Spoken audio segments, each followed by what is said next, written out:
हरे Krishna. English वाले आचार्य portal पे आप सभी का स्वागत है। मैं डीवी सिंह एक नए टॉपिक के साथ एक बार फिर उपस्थित हूँ और मैं वीडियो के माध्यम से कोशिश करता हूँ कि बच्चों को ऑनलाइन स्टडी में कुछ फ़ायदा हो और इजी से इजी, सिंपल से सिंपल वीडियो बनाने का प्रयास किया जाता है। तो आज देखिए हम बात करने वाले हैं इसमें सिंपल पास्ट टेंस। जैसे मैं पिछले वीडियो में भी मैंने बताया था कि एक स्टार्टिंग में ये टेबल है पूरी, जिसमें टेंस है, जिसकी 3 कैटेगरीज हैं, प्रेजेंट, पास्ट, फ्यूचर। और इन 3 कैटेगरीज की 4 सब कैटेगरीज हैं।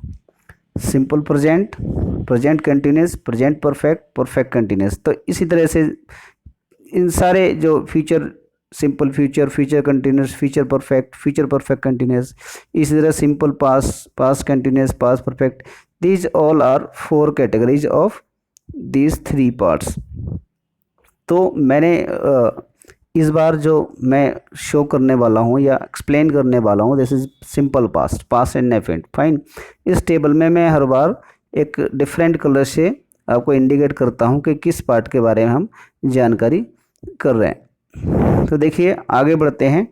जो हमारा आज का टॉपिक है टेंस, इसमें हम पढ़ने जा रहे हैं सिंपल पास्ट टेंस और पास्ट इंडेफिनिट टेंस। बहुत कन्फ्यूजन होता है, कई बार बच्चे पूछते हैं इसको लेके कि सर सिंपल पास्ट क्या है, पास्ट इंडेफिनिट क्या है। तो मैं बताना चाहूँगा ये दोनों सेम ही है, बोथ आर सेम। आप चाहे सिंपल पास्ट कहें या इसको पास्ट इंडेफिनिट कहें, दोनों ही सेम है और इसमें कोई भी दो राय नहीं है। आइए इसकी पहचान के बारे में कुछ डिस्कस करते हैं। सिंपल पास्ट टेंस में ही चल रहे हैं हम। पहचान इसकी क्या है? जिन वाक्यों के मुख्य क्रिया के अंत में ता, था, ती, थी, ते, थे, या, ये, या फिर या था, ये थी, ये थे आदि है। मैं इसमें आपको थोड़ा सा क्लियर कर दूं कि खाली था, थी, थे इसमें देखने को नहीं मिलता है।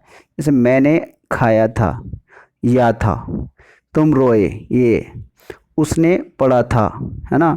तो अब आपने गाली दी थी, पटना गए थे, वे पटना गए थे। तो खाली जैसे एक राजा था, एक रानी थी, है ना, उस तरह के सेंटेंस ओनली था, थी, थे आपको वो नज़र नहीं आएंगे। इस तरह से हम हिंदी के सेंटेंस से भी पता लगा सकते हैं कि इसमें क्या रूल फॉलो होने वाला है। अगर ये सब चीज़ें हमें नज़र आती हैं, देखिए कहा है कि मुख्य क्रिया के अंत में, वो भी यहाँ क्या है, खाने का काम हो रहा है, यहाँ रोने का काम हो रहा है, यहाँ पढ़ने का काम हो रहा है, यहाँ एब्यूज़ गाली देने का काम है ना, यहाँ जाने का काम हो रहा है। तो वर्ब के जो ये मुख्य क्रिया है उसी के अंत में आपको ये सब चीज़ें मिलेंगी। था, तो आपको अगर ऐसा लगता है कि मुख्य क्रिया के बगल में ऐसा कुछ है, तो आप समझ जाइए कि इसमें सिंपल पास्ट टेंस के रूल्स फॉलो होंगे। देखते हैं क्या रूल्स हैं सिंपल पास्ट टेंस के। सिंपल पास्ट टेंस को भी 4 कैटेगरी में डिवाइड करते हैं हम लोग। वो अफर्मेटिव, नेगेटिव, इंटरोगेटिव, फिर interrogative second type, another type, है ना। तो उसमें कुछ एग्जाम्पल्स के साथ समझाने की कोशिश की गई है आपको। देखिए इसका स्ट्रक्चर है, इसका फॉर्मूला है सब्जेक्ट, उसके बाद second form of verb, then object. यानी सब्जेक्ट चाहिए सबसे पहले, हमें वर्ब सेकंड फॉर्म में चाहिए, देन ऑब्जेक्ट चाहिए।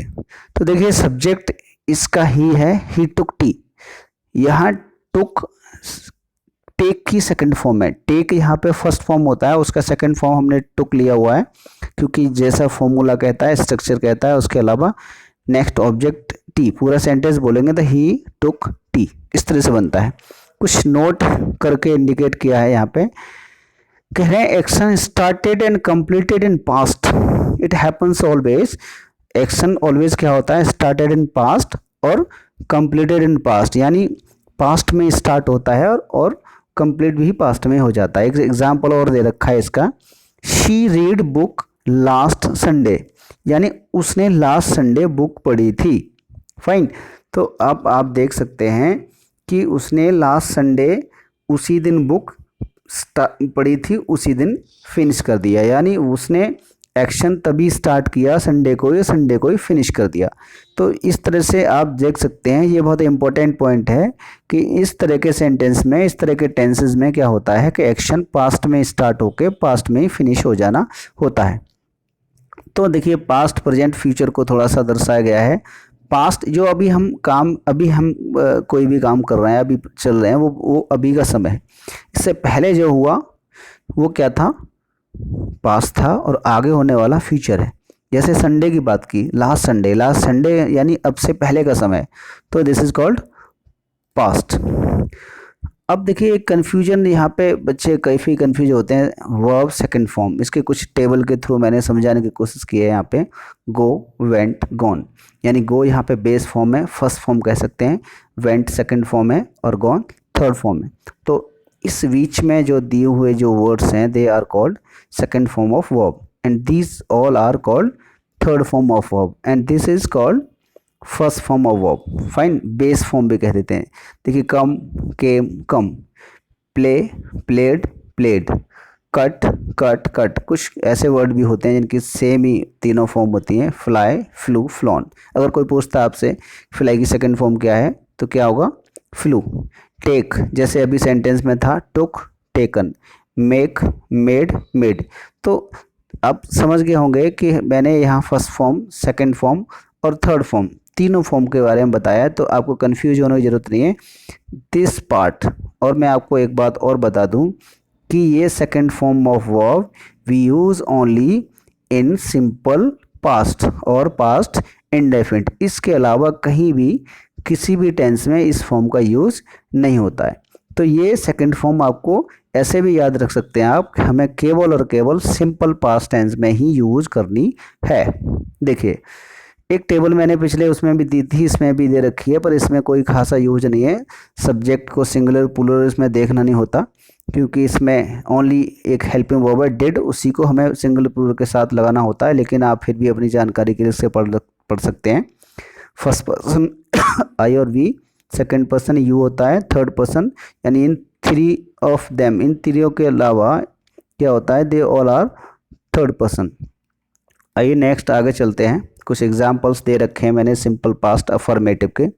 आई wrote a letter, she did her work, you run very fast, he walked hard, we slapped in the room, they beat their brother, I played football, she went to market. देख रहे हैं आप, ये starting में मिलने वाला दे all are subject. इसके बाद जस्ट हुआ है second form of verb, write का रोट, टू का डिड, रन का रन ही होता है, वर्क, वर्क का वर्क, स्लीप का slept, then beat,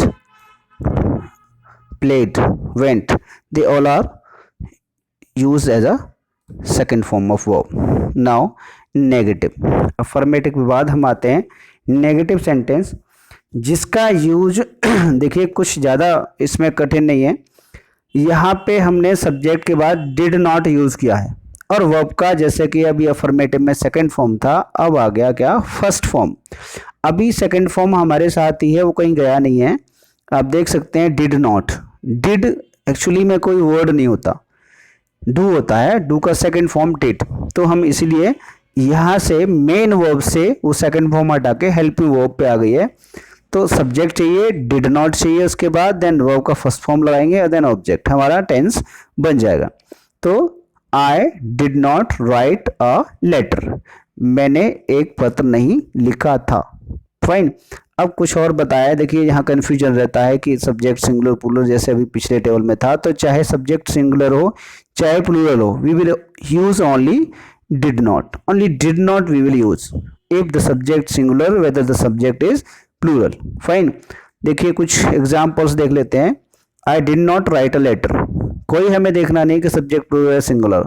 She did not do her work, you did not run very fast, है ना। He did not work hard, we did not sleep in the room, they did not beat their brother, I did not play football, she did not go to market. सारे जो example हैं आप starting में देख रहे हैं, I, she, you, he, we, they, I, then she, they all are subject, then did not. सारे sentence में आप देख रहे हो did not, did not, did not, all are did not, क्योंकि हम एग्जाम्पल इस समय सिंपल पास्ट के नेगेटिव के पढ़ रहे हैं। इसके बाद write, do, run, work, they all are verb, and last में जो बचता है वो सारा क्या है, एज अ ऑब्जेक्ट वर्क कर रहा है, ऑब्जेक्ट है कह सकते हैं ऐसे। अगला है interrogative sentence first type. First type क्या है, मैं आपको आगे जब सेकंड टाइप आएगा तो आपको समझाएंगे। और मैं थोड़ा सा इसमें बताना चाहूँगा कि कुछ ऐसे जो टेंस हैं क्या से स्टार्ट होते हैं, जैसे क्या तुमने खाना खा लिया था, है ना, क्या से स्टार्ट होते हैं, क्या स्टार्टिंग में आता है तो उस समय जो हमारी हेल्पिंग वर्ब्स होती हैं उसको बाहर ले लेते हैं। देखिए इसमें पहले हमें डिड लगाना होगा, उसके बाद सब्जेक्ट लगाना होगा, फिर उसके बाद वर्ब लगानी होगी फर्स्ट फॉर्म में, और उसके बाद क्या लगाना होगा, ऑब्जेक्ट। फाइन, तो देखिए डिड लगा रखा है हमने, डिड, सब्जेक्ट ही, वर्क यानी फर्स्ट फॉर्म है इसका, then object hard. Did he work hard, क्या वर्क कठिन परिश्रम करता था। अब सबसे most important thing, there should be a question mark.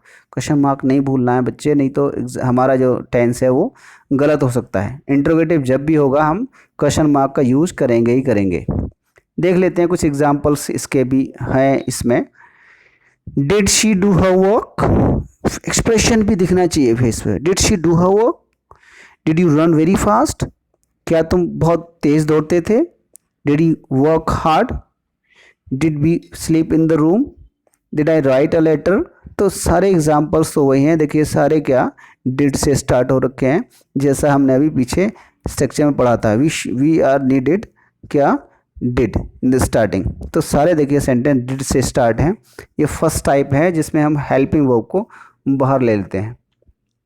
अब इंट्रोगेटिव नेगेटिव भी होता है, जो अभी हमने फर्स्ट टाइप पढ़ा था, उसमें कुछ नहीं करना होता, सब्जेक्ट के तुरंत बाद हमें नॉट लगाना, सारा सेम ही है, did, then subject, then not, then first form of verb, then object, है ना।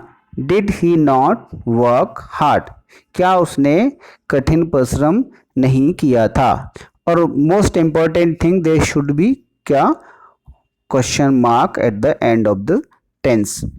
ये जो सेंटेंस हमने बनाया उसके पीछे क्वेश्चन मार्क होना चाहिए, अन्यथा हमारा टेंस गलत माना जाएगा ग्रामेटिकली। तो कुछ ज़्यादा चेंज नहीं किया इसमें, क्या किया हमने, सब्जेक्ट के बाद नॉट लगा दिया है, अन्यथा अभी जो इंट्रोगेटिव था उसी को सब पढ़ रहे थे हम, वही सेम एग्जाम्पल्स दोबारा दिए हैं, लिए गए हैं।